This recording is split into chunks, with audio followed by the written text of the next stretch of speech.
हाँ जी, तो नमस्कार भी सभी को। कैसे हो सारे? उम्मीद करूंगा सब बढ़िया होगे, स्वस्थ होगे और मस्त होगे। अच्छे से चल रही होगी आप सभी की तैयारी। तो आप ऐसे कीजिए, पहले इसका स्क्रीनशॉट ले लीजिए, फिर अपने इसके बारे में आगे कुछ बातें कर लेते हैं। हाँ जी। सॉरी भाई, हो गया स्क्रीनशॉट। चलिए करते हैं शुरू। आज टॉपिक रहेगा अपना बायोलॉजी का, और टॉपिक का नाम है पादप रोग। पादप रोग। तो जिन बच्चों ने वो टॉपिक देखा है मानव रोग वाला, जिसकी 10 क्लासेज है, मानव में लगभग मैंने 70-80 रोग करवाए थे कि इतने इतने रोग होते हैं, जीवाणु से होते हैं, विषाणु से होते हैं, कवक से होते हैं और प्रोटोजोन से होते हैं। वो सारे रोग हमने डिस्कस कर लिए थे उसमें। तो इस टॉपिक को शुरू करने से पहले मैं आपको एक बात बताना चाहूंगा। आपको पता है आज है 21 जनवरी और आप क्लास देख रहे हो, तो उसमें आपको एक चीज ध्यान में रखनी है कि आज ही या कल से फॉर्म भरना शुरू हो जाएंगे रेलवे ग्रुप डी के। किसके? रेलवे ग्रुप डी के। तो मैं आपको बता देता हूं, जो बच्चे रेलवे ग्रुप डी की तैयारी करना चाहते हैं, भाई साहब साइंस का अकेला 25 नंबर का पोर्शन है। 25 नंबर की साइंस आपको यहां से मिलेगी। और अगर आप इस चैनल को सपोर्ट करते हो, अच्छे से ज्यादा और लेके आगे जाते हो, तो मैं आपको इसमें 30 नंबर की रीजनिंग और करवाऊंगा फ्री ऑफ कॉस्ट। अगर आप रीजनिंग को भी प्यार देते हो तो आपके लिए मैथ के टीचर का भी अपने बंदोबस्त करेंगे, वो आपको मैथ करवाएंगे। 25, 30, 55 और 25, 80 नंबर का काम आपका हो गया है इसी चैनल से, फ्री ऑफ कॉस्ट। आराम से सिलेक्शन है, सिंगल एग्जाम होगा, 90 मिनट का एग्जाम होता है, अच्छे से सारा कुछ हो जाता है भाई, कोई दिक्कत नहीं आती। 100 प्रश्न आते हैं, 90 मिनट होते हैं आपके पास। ठीक है, तो जब 22,000 प्लस पोस्टें हैं, डिटेल नोटिफिकेशन आने पर मैं इसकी सारी वीडियो बना दूंगा। तो जिन बच्चों ने, जिनकी साइंस बिल्कुल भी जीरो है, क्योंकि आपको पता है इसमें एसएससी वाले भी आते हैं, बैंकिंग वाले भी आते हैं और अदर एग्जाम वाले भी आते हैं, लेकिन दिक्कत आती है रेलवे ग्रुप डी में उन बच्चों का सिलेक्शन होता है जिनकी साइंस पे कमांड होती है, क्योंकि मैथ रीजनिंग तो सभी ने तैयार कर रखी है। मैथ रीजनिंग तो सभी ने लगभग तैयार कर रखी है, तो उन्हीं बच्चों का सिलेक्शन होगा जिनका साइंस स्ट्रांग होगी। तो साइंस को स्ट्रांग कहां से करोगे? Biology king bye Narendra Kumar. कुछ नहीं करना, आपको जल्दी साइंस कवर करने का तरीका बता देता हूं।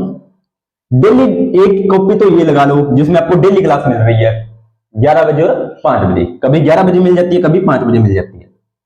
ठीक है, सॉरी 3 बजे, 11 और 3 को आपको मिल जाती है। और प्ले लिस्ट उठाओ, कंप्लीट बायोलॉजी, कंप्लीट फिजिक्स और कंप्लीट केमिस्ट्री चैनल में जाओ, प्ले लिस्ट उठाओ वहां से।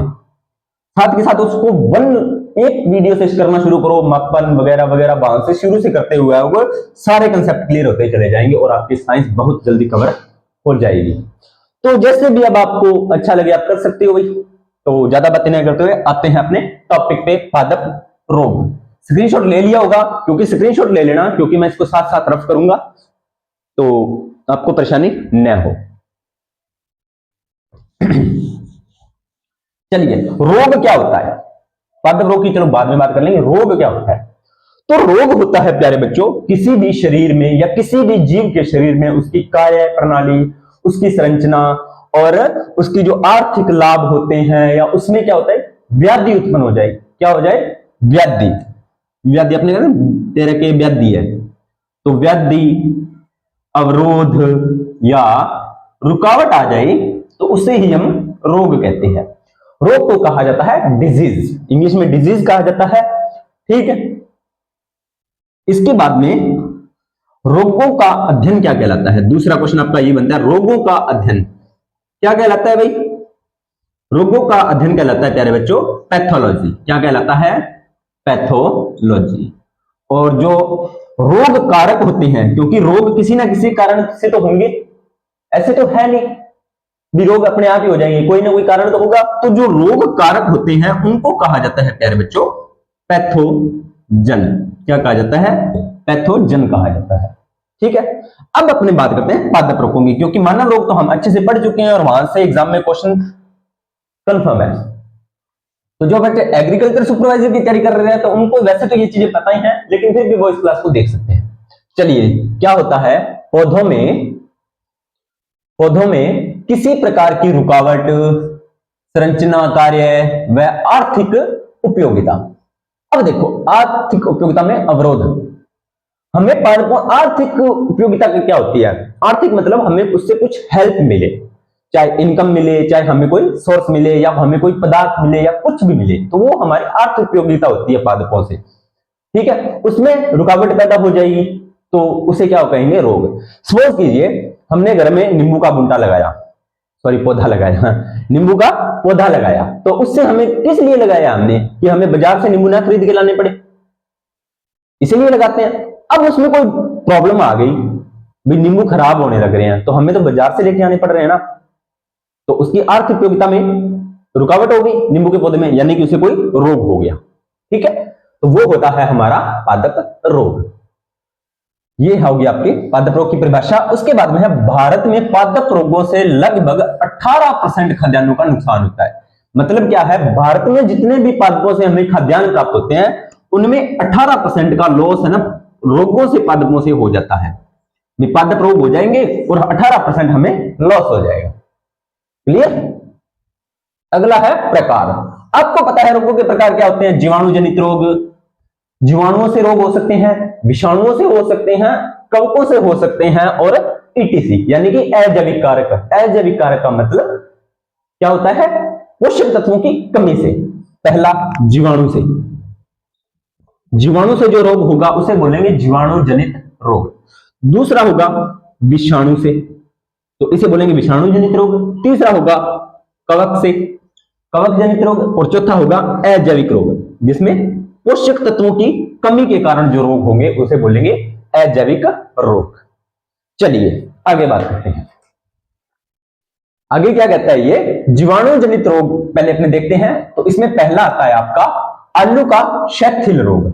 आलू का शैथिल रोग।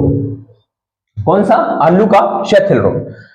चाहे जीवाणु जनित रोग हो, चाहे पादप जनित रोग हो, चाहे कवक जनित रोग हो, मेनली आपको क्या ध्यान में रखना है, मेनली वैसे तो पूरा का पूरा ही ध्यान में रखना है, लेकिन मेनली आपको रोग कारक ध्यान रखना है कि इसका रोग कारक क्या है। एग्जाम में डायरेक्ट क्वेश्चन रोग कारक से आता है।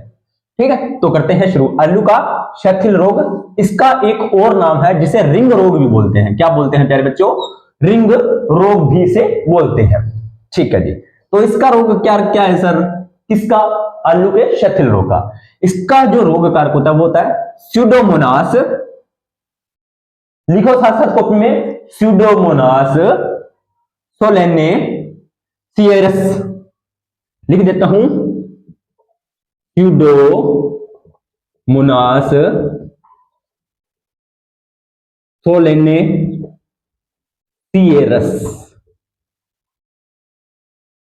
ये इसका रोग कारक होता है। इसका आलू के शैथिल रोग का। ठीक है जी, स्यूडोमोनास सोलेनेसियरस। प्रभावित अंग,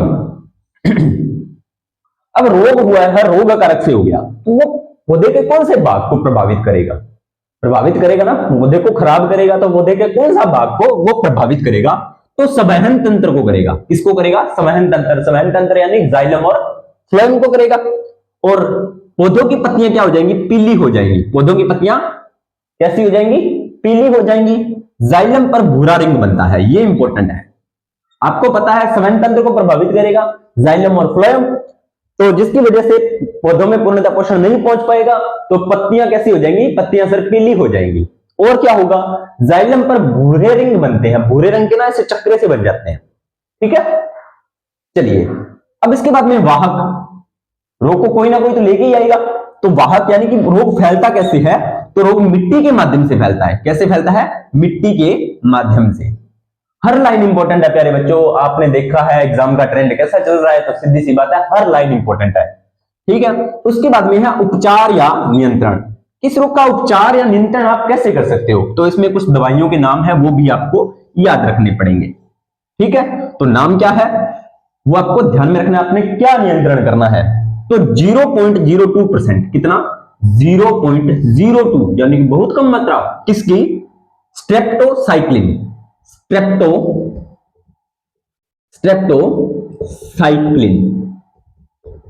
स्ट्रेप्टोसाइक्लिन की को 30 मिनट के लिए प्रयुक्त करना चाहिए, यानी कि इसको 30 मिनट तक पौधों पर प्रयुक्त करना है। ठीक है, 30 मिनट तक स्ट्रेप्टोसाइक्लिन को उपयोग करना है। स्ट्रेप्टोसाइक्लिन अगर आपको ध्यान में हो तो एक प्रतिजैविक या एंटीबायोटिक है। क्या है? प्रतिजैविक। अब देखो ये प्रतिजैविक है, प्रतिजैविक यानी कि किसके प्रति काम करती है? ये जीवाणुओं के प्रति। किसके प्रति? जीवाणुओं के प्रति ये काम करती है। तो सीधी सी बात है, जीवाणु जनित रोग हम पढ़ रहे हैं, तो यानी कि जीवाणु जनित रोगों पर एंटीबायोटिक असर करती है। जीवाणु जनित रोगों पर एंटीबायोटिक्स असर करती है। ठीक है, मैंने ये बात क्यों बोली है? क्योंकि आगे ये बात आपके काम आएगी। कमेंट सेक्शन में डालिए सबसे पहला प्रतिजैविक क्या था, या सबसे पहले प्रतिजैविक का नाम क्या था, उसकी खोज किसने की थी? ये 2 क्वेश्चन आपके लिए है, कमेंट सेक्शन में डाल देना। और क्या करें? एक तो आप क्या करो, फसल नियंत्रण में या उसके उपचार में 0.02% स्ट्रेप्टोसाइक्लिन का 30 मिनट के लिए उसे फसल पर प्रयुक्त करना है, और दूसरा फसल चक्र विधि को अपनाना है। सर फसल चक्र विधि क्या होती है? होती है प्यारे बच्चों फसल चक्र विधि। फसल चक्र विधि का क्या होता है? अब देखो, अपने ना वो चीज समझ नहीं पाते, अपने वो चीज समझ नहीं पाते, लेकिन वास्तव में वो चीज होती है। सर क्या होती है, क्या बोल रहे हो, कुछ समझ में नहीं आ रहा। देखो अपने जैसे घर में है, सुबह से लेकर शाम तक आप मेहनत करते हो, सपोज करो, ठीक है। सुबह से लेकर सुबह 6 बजे लगे और शाम को 7 बजे तक या 6 बजे तक या 5 बजे तक आप मेहनत कर रहे हो, चाहे कोई भी काम कर रहे हो, चाहे आप स्टडी कर रहे हो, चाहे आप जॉब कर रहे हो, चाहे आप फार्मिंग कर रहे हो, कुछ भी कर रहे हो, एक्स वाई जेड, ठीक है। और शाम को आते हुए अगर आपको रेस्ट ना मिले, रात में फिर बोल दे भी हाँ रात में भी आपको ये काम करना है, वहां जाना है, वहां जाना है, पढ़ाई करनी है, क्लासेस लेनी है, ये वो, तो आप कब तक करोगे ये चीज? 10 दिन कर लोगे, 15 दिन कर लोगे, लास्ट में क्या होगा? भाई अपनी तो पार कौन पड़ा है, मन तो रेस्ट चाहिए, बिल्कुल चाहिए भाई, लगातार काम नहीं कर सकते ना। तो वो चीज हमें फसलों के साथ भी यही चीज होती है। अपने क्या करते हैं, भूमि के अंदर एक फसल उठाते हैं, तुरंत दूसरी फसल बो देते हैं, दूसरी फसल उठाते हैं, पहली फसल बो देते हैं। मतलब ऐसे नहीं है भी। अब क्या करते हैं, अभी जैसे सरसों का सीजन है, सरसों की कटाई करेंगे, वहां पे ग्वार या मूंग की फसल बीज देंगे, ठीक है। फिर मूंग फसल काटेंगे, वापस सरसों या कुछ और बीज देंगे। मतलब वो सेम टू सेम चलता रहेगा, तो भूमि को रेस्ट नहीं मिलेगा। आप क्या करो,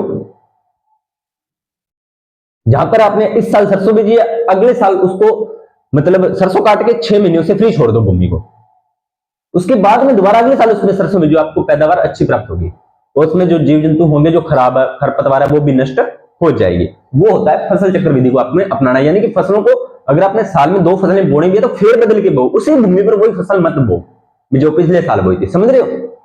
यानी कि जगह बदल दो भी, एक साल नरमा इस साइड बोया था, दूसरे साल नरमा इस साइड बो दो, एक साल कणक इस साल बोई थी, दूसरी साइड इस साल बो दो। ये आपको अपनाना चाहिए। इससे क्या होता है, चीजों में फसलों में सुधार आता है। ये फसल चक्र आपको अपनाना चाहिए, ठीक है। चलिए पहला हो गया। दूसरा रोग है आपका तो नहीं है, पादपों का है। देखते हैं कौन सा है, ब्लैक आर्म। क्या नाम है? Black arm. नोट करना भाई, नाम अजीब अजीब से हैं, मैं कुछ नहीं कर सकता इसमें, नाम है तो पढ़ने पड़ेंगे और याद भी करने पड़ेंगे, ठीक है। और ब्लैक आर्म का दूसरा नाम है angular leaf spot of cotton. Angular leaf spot of cotton. Angular leaf spot of cotton. इसका रोग कारक बहुत ही इजी है, जेंथोमोनास। क्या है? जेंथोमोनास। लिख देता हूं, जेंथोमोनास, ये इसका रोग कारक है। क्लियर करें बच्चों? चलिए आगे बात करते हैं। इसमें क्या प्रभावित होगा, पौधे का कौन सा भाग प्रभावित होगा? तो पत्तियों पर छोटी जलाद संरचनाएं बनती हैं, ठीक है, और तने पर काले रंग के क्षय चिन्ह, यानी कि तने पर काले रंग के निशान बन जाएंगे। इसका जो संक्रमण पहले होता है ना, वो कहां पर होता है? संक्रमण होता है इसका बीज में। यानी कि जो रोग कारक होगा वो पहले बीज को अटैक करेगा, बीज को खराब कर देगा। फिर अब ये बीज आगे बढ़ेगा, तो जैसी वर्षा या ओस आएगी, तो ये वर्षा या ओस के कारण ये बीज में जो रोग कारक होगा वो और फैलने लग जाएगा। तो आपको ध्यान में, इसका संक्रमण प्रभाव कहां पर होता है? तो बीज पर होता है। ये आपको ध्यान में रखना है, किसका? ब्लैक आर्म का। इसके बाद में देखिए इसका नियंत्रण आप कैसे करेंगे। इसका नियंत्रण देखो प्यारे बच्चों, black arm angular leaf spot of cotton. रोग कारक क्या है? जेंथोमोनास है, और प्राथमिक संक्रमण कहां होता है? तो बीज में होता है। ये दो बातें आपके लिए इंपॉर्टेंट रहेंगी। तो इसको आपका नियंत्रण कैसे करोगे? तो पहला नियंत्रण तो ये अभी पौधा खराब हो गया उसको उखाड़ो और नष्ट कर दो, पौधे को नष्ट कर देना चाहिए। जो रोग कारक आ गया पौधे को खराब कर दिया, उसको आप कुछ मत करो, उसको नष्ट कर दो, पौधे को, बात खत्म। उसके बाद में रोग रोधी प्रजाति को बोएं। रोग प्रतिरोधी या रोग रोधी प्रजाति क्या होती है? जैसे मान लीजिए कोई फसल है। अब एक चीज मैं आपको बता देता हूं, जो रोग होता है वो एक स्पेशल फसल के लिए होता है। एक ही रोग सभी फसलों को खराब नहीं कर सकता, ठीक है? तो कोई भी रोग है तो उसके रोग प्रतिरोधी प्रजाति आप उसके साथ फसल में बो दो। यानी कि इस भूमि में मान लीजिए कणक गेहूं की फसल बो दी। अब गेहूं को कोई फसल खराब कर रही है, जैसे खरपतवार में अपने मान ले कोई इसमें तेलिया वगैरह पड़ गया। अब मुझे नहीं पता तेलिया बढ़ता है या नहीं बढ़ता, ठीक है? कुछ भी इसमें पड़ गया, ये कणक गेहूं की फसल में बढ़ रहा है। आप इसके साथ क्या करो, कुछ और फसल बो दो जो इस फसल को नष्ट करे, यानी कि इस तेलिए को नष्ट करे। तो वो होती है रोग प्रतिरोधी फसल, वो आप बोल सकते हो। और क्या करें सर? बीजों को, ये बात इंपॉर्टेंट है, बीजों को क्या करो आप, यानी कि सीधी सी बात है, बीज खराब करेंगे तो बीजों से पौधा बनेगा। तो बीजों को बोने से पहले आप क्या करो, एग्रोसान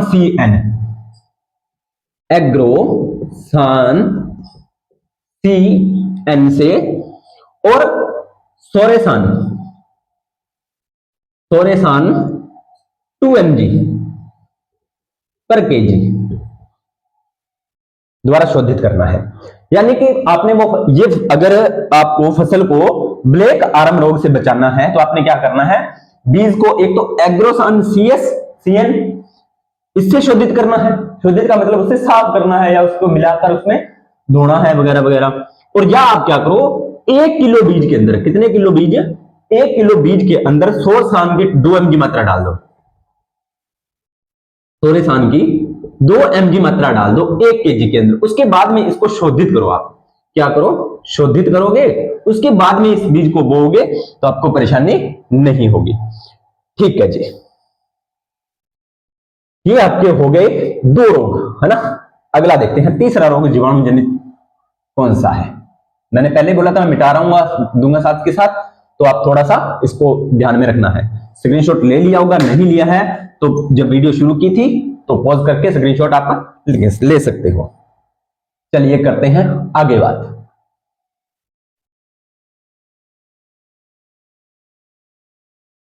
अगला है धान का अंगमारी रोग। धान का, अब सीधी सी बात है, ये तो धान में ही होगा। तो इसका जो रोग कारक क्या होगा, जेंथोमाइसिन ओराइजी। क्या होगा धान का अंगमारी रोग? जेंथोमाइसिन, क्या होगा? जेंथोमाइसिन ओराइजी। देखो प्यारे बच्चों, मैं आपको एक ही बात कहना चाहूंगा, चाहे ऑफलाइन पढ़ रहे हो चाहे आप जैसे भी पढ़ रहे हो, जितने भी ये नाम होते हैं ना, बायोलॉजिकल नेम जो होते हैं, वो आपको लिखकर ही याद होते हैं, पढ़कर याद नहीं होते। मैं पहले बता रहा हूं, मुझे अब जैसे मुझे नाम याद होते हैं, फिर भी मैं यहां पर क्यों लिखता हूं? क्योंकि मैं इसको और ज्यादा अपने हाथों पर सेट करना चाहता हूं इनको। तो जितने भी नाम होते हैं वो आप लिख कर याद करो, और कोई इलाज नहीं है, कोई इलाज नहीं है। मैं पहले बता रहा हूं, ईमानदारी से बता रहा हूं, मैंने खुद की बढ़ाई खुद ही कर लेनी चाहिए, सीधी सी बात है ना? तो ये सारा कुछ यहां पर मैं आगे बोल रहा हूं, ऐसे नहीं है अभी सुबह उठ के मुंह धो के आगे, नहीं, ऐसे नहीं होता। रवि सर ने विशेषण या क्रिया वाली क्लास में बताया था शायद मेरे बारे में, मेरी क्वालिफिकेशन के बारे में, तो वैसे तो वो हुई नहीं है, ठीक है? तो मैं आपसे यही कहना चाहूंगा कि जो चीजें आपको नहीं याद होती ना, सारी चीजें मुझे भी नहीं याद है, हालांकि एग्जाम वगैरह कराया है, फिर भी सारी चीजें मुझे भी नहीं याद है, सारी चीजें किसी को नहीं याद होती। पर जैसे आपके सामने वो चीज आती है तो आपको पता लग जाता है भाई हाँ ये मैंने पढ़ा था और ये मैंने पढ़ाया था। तो वो कैसे याद होती है? वो लिखने से याद होती है। लिखना क्यों जरूरी होता है ये आपको पता चल जाएगा। जब आप पढ़ रहे होते हो तो आपका सिर्फ पढ़ रहे होते हो, दिमाग कहीं और होता है, लेकिन जब आप लिख रहे होते हो ना, उस टाइम जब आपका पेन चल रहा होता है, उस टाइम आपका दिमाग सिर्फ किताब की तरफ होता है। नोटिस कर लेना ये चीजें, तभी लिखी हुई चीजें ज्यादा याद रहती हैं। चलिए ज्यादा बातें नहीं करेंगे। तो रोग कारक क्या है? जेंथोमाइसिन ओराइजी। प्रभावित क्या होगा? पत्तियां ही होंगी। पत्तियों के दोनों सिरों पर क्या होगा? पीला हरा स्पॉट दिखाई देता है। पत्तियां सीधी सी बात है क्या हो जाएगी? पीली और हरी हो जाएंगी। पत्तियां हरी पीली हो जाएंगी। ठीक है, और पत्तियां भूरी होकर मुरझाने लगती हैं, बाद में ये पत्तियां भूरी होकर मुरझा जाएंगी, क्या जाएंगी, मुरझा जाएंगी। तो इसको संचरण होता है वो बीज के माध्यम से होता है, यानी कि इस रोग का संचरण कैसे होता है, या इस रोग कारक का संचरण कैसे होता है, तो बीज के माध्यम से होता है। किसके माध्यम से, बीज के माध्यम से। ये बात भी आपको ध्यान में रखनी है, ठीक है। नियंत्रण कैसे करोगे, सीधी सी बात है, धान की फसल आपने बोनी है तो उसको नियंत्रण कैसे करोगे, तो आपने कुछ नहीं करना, बीजों को 12 घंटे तक एग्रीमाइसिन, बीज को बोने से पहले आप क्या करो, एग्रीमाइसिन, एग्रीमाइसिन, एग्रीमाइसिन का 0.025% और सोरसान या सेरेसान भी हो सकता है भाई, सॉरी, सेरेसान का 0.05%, ये दोनों आपने लेने हैं। या तो आप एग्रीमाइसिन 0.25% ले लो, या आप सेरेसान 0.5% का आप घोल तैयार करो। क्या करो, घोल तैयार करो। अब इस घोल को 52 से 54 डिग्री पानी में 30 मिनट तक इसमें को घोल में आपने इस घोल तैयार करना है, और इस घोल में आपने रख देना है इन बीजों को, ठीक है, रख दिया जी। उसके बाद में क्या करें, बाद में आपने टेम्परेचर लेना है 52 से 54 डिग्री, आपने टेम्परेचर ले लिया, किसका, गर्म पानी, इतने टेम्परेचर का आपने गर्म पानी लेना है, और उस गर्म पानी में ये निकाले हुए बीज आपने इस गर्म पानी में डाल देने हैं। कब तक, लगभग 30 मिनट तक। कब तक, लगभग 30 मिनट तक आप करोगे तो बीजों का जो रोग नियंत्रण है वो लगभग 90% तक इसका हो जाएगा। क्या करना है,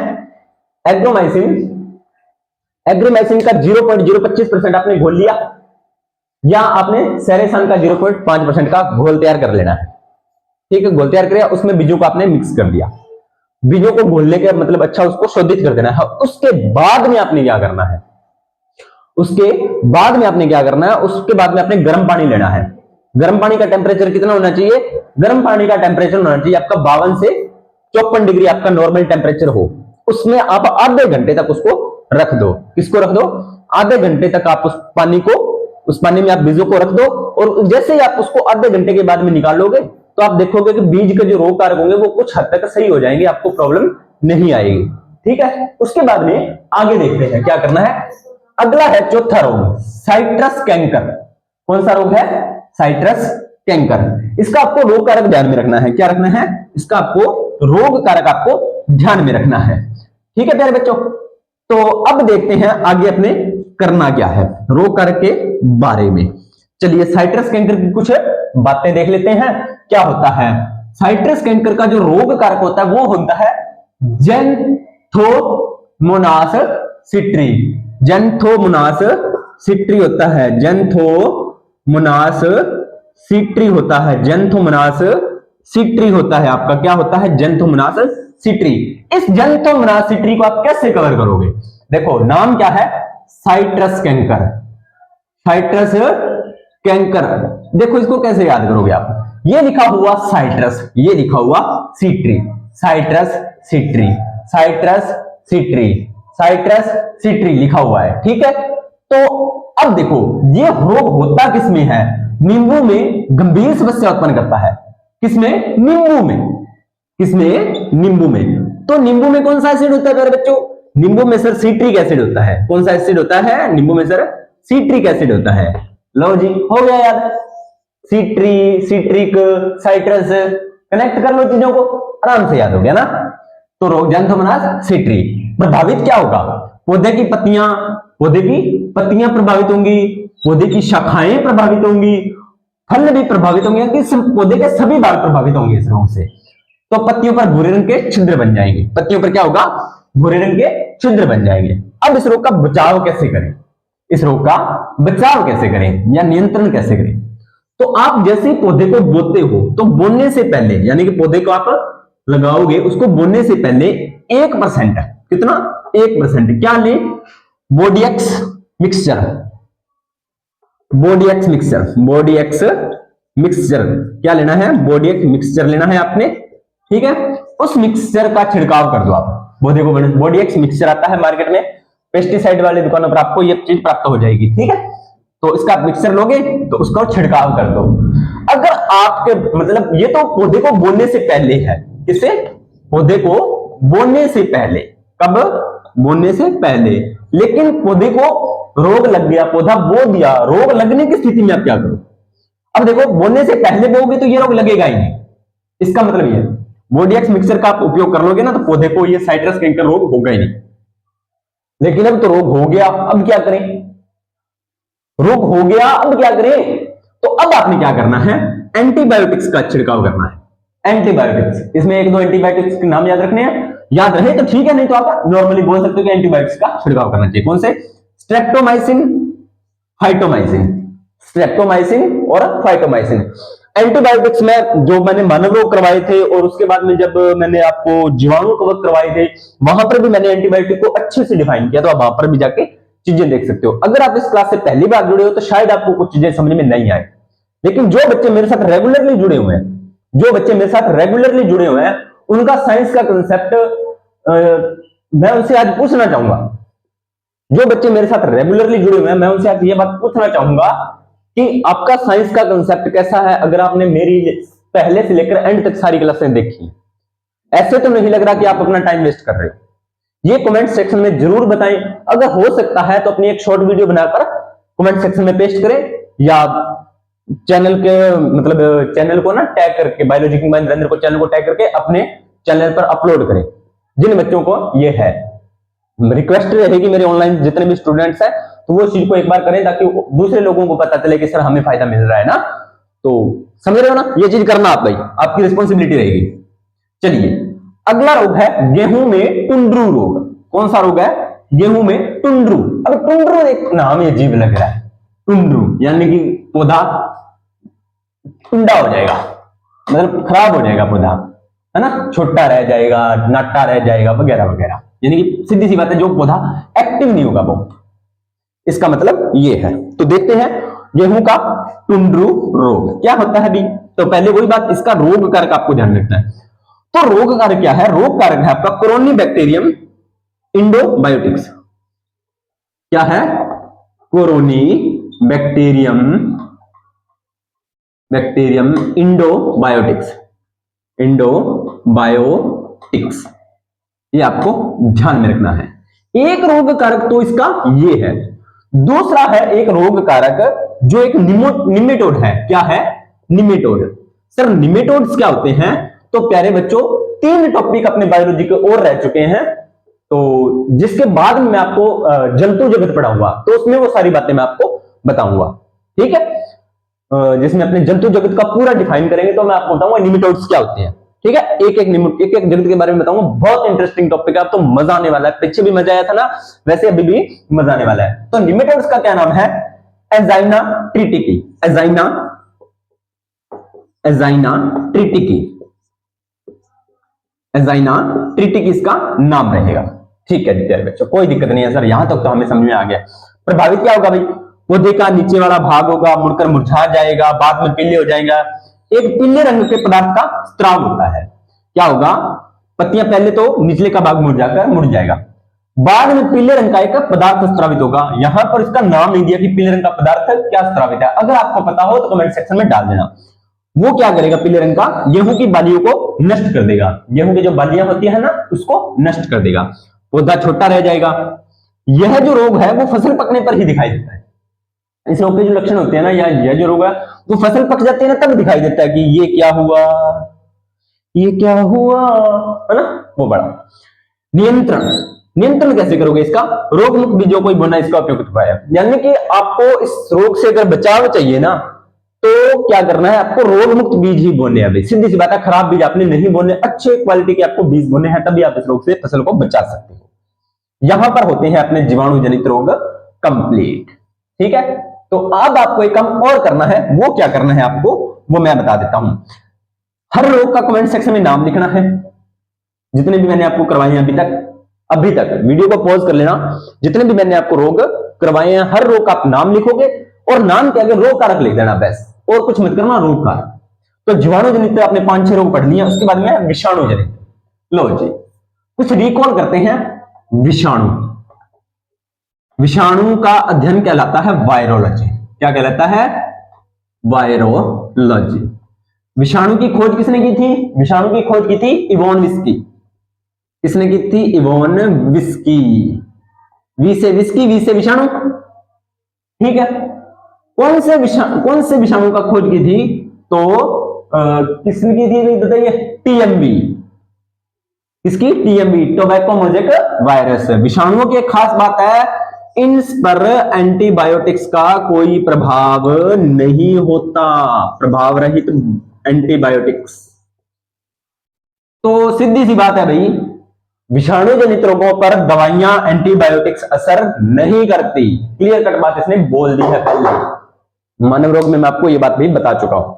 तो विषाणु जनित रोगों के बारे में थोड़ा सा पढ़ ले। हाँ जी सर, जरूर पढ़ेंगे, पढ़ने के लिए आई हैं आप, तो बातें लगा लेते हो हमें, है ना, कोई बात नहीं। चलिए करते हैं शुरू।